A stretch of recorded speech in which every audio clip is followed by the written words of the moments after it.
Good morning. आज आप लोगों को रे ऑप्टिक्स में से एक अच्छा क्वेश्चन बताएंगे, है ना। कभी कभी वो डिराइव करने के लिए पूछ दिया जाता है स्टेट बोर्ड में, खासकर एमपी बोर्ड के लिए तो बहुत ज़रूरी क्वेश्चन है। R = 2F, relation between radius of curvature and focal length of spherical mirror. तो जो इस चैनल में नए हो, चैनल को सब्सक्राइब कर लेंगे तो नए क्वेश्चन का नोटिफिकेशन भी मिलता रहेगा। स्टार्ट से लास्ट तक देखें तब समझ में आएगा। वैसे ये जो क्वेश्चन है वो 10th क्लास में भी आप लोगों ने सुना होगा, है ना। तो आज इसको हम डिराइव करके बताएंगे, रेडियस ऑफ कर्वेचर और फोकल लेंथ का रिलेशन। लेकिन उसके पहले आप लोगों को साइन कन्वेंशन आना चाहिए। साइन कन्वेंशन आप लोगों को पता होना चाहिए। मेन टॉपिक आज मेरा रिलेशन है, पर साइन कन्वेंशन थोड़ा याद दिलवाएंगे हम, है ना। टॉपिक है रिलेशन बिटवीन रेडियस ऑफ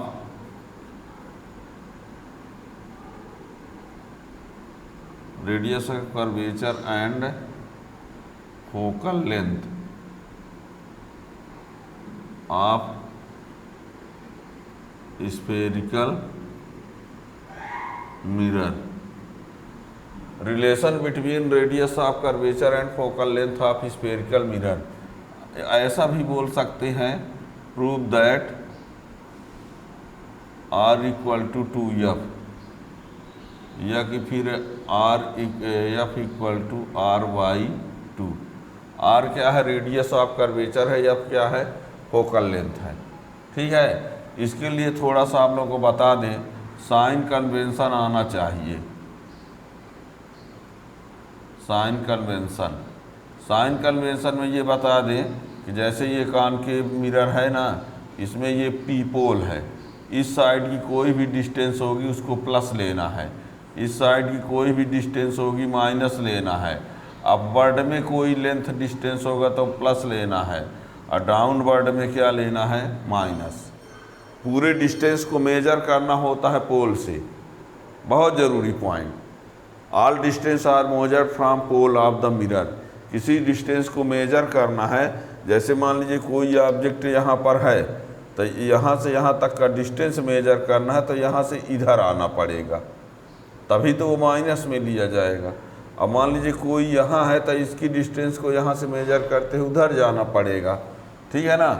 तो इंसिडेंट डायरेक्शन में पॉजिटिव, अपोजिट में निगेटिव, अपवर्ड में पॉजिटिव, डाउनवर्ड में निगेटिव, है ना। साइन कन्वेंशन का अलग से आप वीडियो भी देख सकते हैं, वैसे आप फिलहाल इतना समझ लीजिए बस, है ना। इस साइड में डिस्टेंस पॉजिटिव होगा, इस साइड में डिस्टेंस निगेटिव होगा, अपवर्ड में पॉजिटिव, डाउनवर्ड में निगेटिव, ठीक है ना। तो जैसे इसमें क्या होता है, ये F होता है, ये C होता है। तो यदि हम यहाँ से यहाँ तक की ये वैल्यू F होती है, ये वैल्यू F है, और ये वैल्यू क्या है? R। तो F की वैल्यू क्या होगी? निगेटिव। R की वैल्यू क्या होगी? निगेटिव होगी, ठीक है ना। कॉनकेव में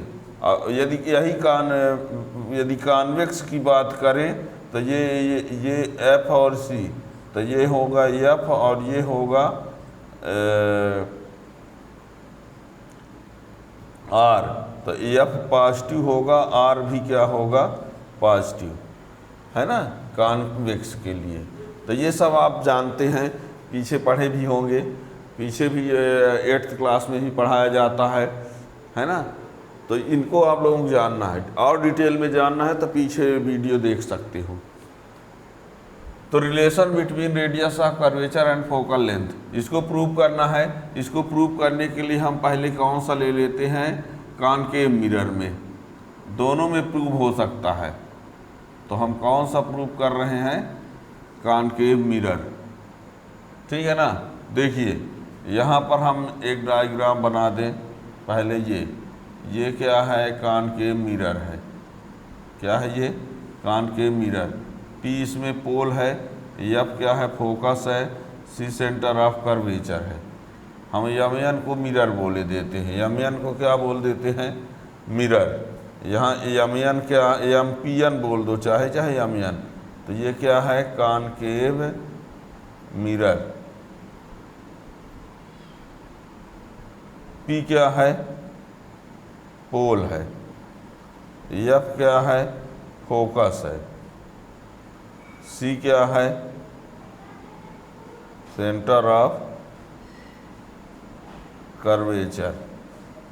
ठीक, एक light rays principal axis parallel हम ले जा रहे हैं, कहाँ से पास होगी, फोकस से। सी बी को ज्वाइन करा देते हैं, यहाँ बी लिख देते हैं, और सी बी को हमने ज्वाइन करा दिया। ए बी एक इंसिडेंट रे है ना, यहाँ A B is incident ray parallel to principal axis. A B is incident ray, A B incident ray है, incident ray parallel to principal axis after reflection it passes through focus।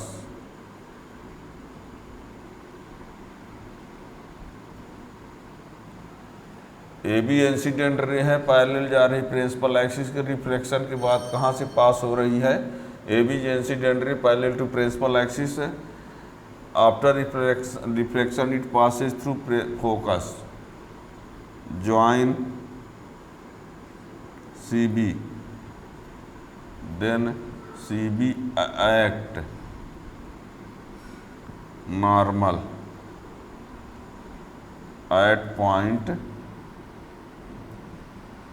B। CB normal बन गया, CB क्या बन गया, normal.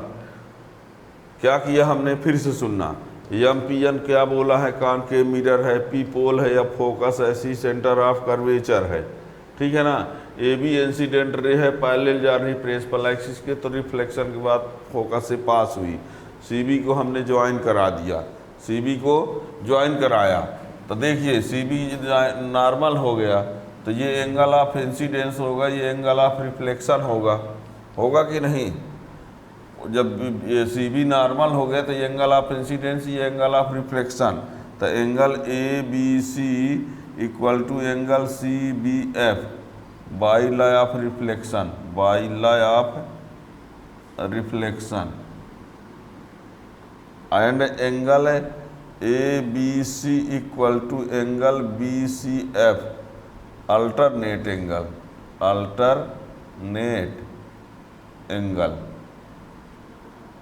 Therefore ये equal to ये है, ये इक्वल टू ये है, देखना लेफ्ट लेफ्ट सेम है, यानी ये इक्वल है और ये इसके इक्वल है, तो इसका मीन्स ये दोनों इक्वल हो जाएंगे। A B C equal to ये है, यानी ये इक्वल टू ये और ये इक्वल टू ये, देयरफॉर ये और ये इक्वल हो जाएंगे। Therefore angle C B F equal to angle B C F, then in triangle B C F है, C F equal to B F. कहाँ पहुँचे, सुनिए, ये इक्वल ये है, किस वजह से, बाई लॉ ऑफ रिफ्लेक्शन। ये इक्वल ये है, किस वजह से, अल्टरनेट एंगल।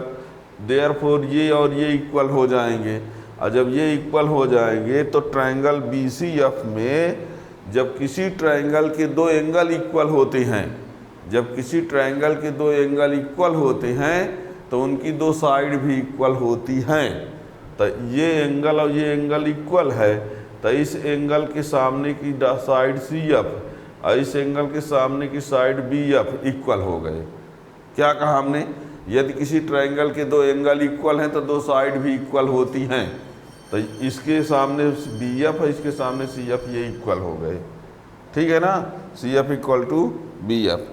आगे ये कहना चाहेंगे, यदि मिरर का अपर्चर बहुत छोटा हो, mirror aperture of the mirror is very small, mirror का अपर्चर बहुत छोटा होने पर जो पॉइंट बी है वो पी के क्लोज में आ जाएगा।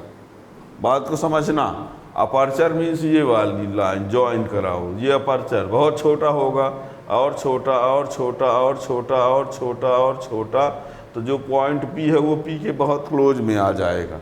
मानना पड़ेगा, ये कह दो नहीं है तो छोटा सर, इसमें आपको कंसीडर करना पड़ेगा कि मान लो कि ये इस अपर्चर बहुत छोटा है तो पॉइंट बी जो है वो पी के बहुत क्लोज में आ जाएगा, और जब पॉइंट बी पी के बहुत क्लोज में आ जाएगा तो जिसको हम बी बी कह रहे हैं उसको पी कहने लगेंगे। ठीक है ना, तो आगे लिखते हैं।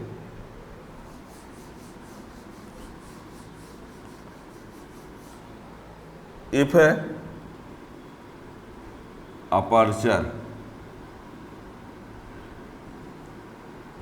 Of the mirror is very small, then BF equal to PF। Therefore यहाँ BF की जगह PF लिख दो, ये यहाँ लिख दिए, BF की जगह क्या लिख दिए, PF। अब डिस्टेंस को कहाँ से मेजर करते हैं, P से, बताना। इसको हम क्या लिख सकते हैं, P के टर्म में, इसको P के टर्म में क्या लिख सकते हैं, देखना, CF को P के टर्म में, तो PC minus PF equal to CF।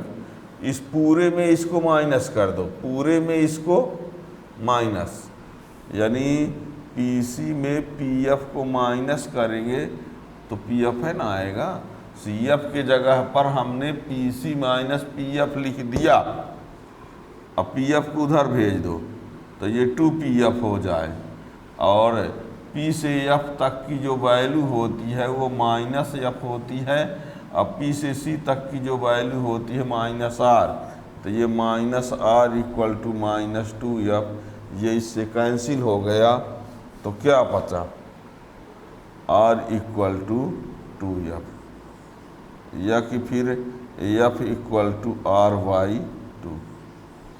ठीक है ना, ये पता चला कि radius of curvature focal length का 2 टाइम्स होगा, radius of curvature 2 times of focal length, या focal length is equal to half of radius of curvature. ठीक है ना, तो किसी स्फेरिकल मिरर का जो फोकल लेंथ होता है रेडियस ऑफ कर्वेचर का हाफ होता है, या रेडियस ऑफ कर्वेचर जो होता है वो फोकल लेंथ का डबल होता है। ये कॉनकेव में भी होता है और कॉन्वेक्स में भी होता है, ऐसा नहीं है कि कॉन्वेक्स में होगा कॉनकेव में नहीं होगा, या कॉनकेव में होगा कॉन्वेक्स में नहीं होगा।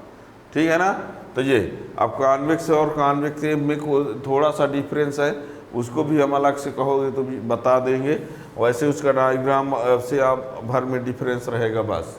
ठीक है ना, तो रेडियस थोड़ा सा ये जान लो, कोई प्लेन मिरर है, प्लेन मिरर का रेडियस ऑफ कर्वेचर और फोकल लेंथ इन्फिनिटी होता, ध्यान रखना।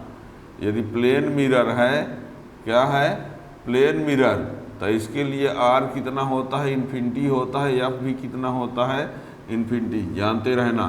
प्लेन मिरर के लिए R इन्फिनिटी होता है, F इन्फिनिटी। कभी कभी स्टेट बोर्ड MP बोर्ड में पूछ दिया जाता है फिल इन द ब्लैंक्स में, radius of curvature, radius of curvature for plane mirror तो infinite, focal length of plane mirror तो इनफाइनाइट।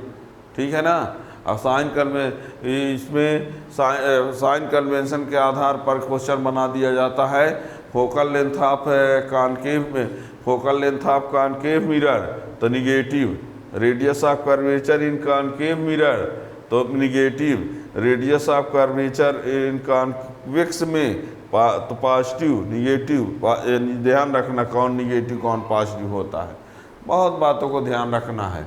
ठीक है ना, तो ये डेरिवेशन हो गया। चैनल को सब्सक्राइब कर लेंगे तो नए वाले वीडियो का नोटिफिकेशन मिल जाएगा, और आप लोगों को एग्जाम की दृष्टि से कौन क्वेश्चन कब इम्पॉर्टेंट है, क्या कैसे, वो सब हम बीच बीच में आप लोगों को बताते रहेंगे। और पढ़ने वालों के लिए चैनल है, स्टार्ट से लास्ट तक जब देखेंगे, कोई भी टॉपिक यदि समझ में नहीं आता है तो उसके पीछे वाले वीडियो को देखिए कि ये उसका डिटेल कहाँ पर है। Thank you.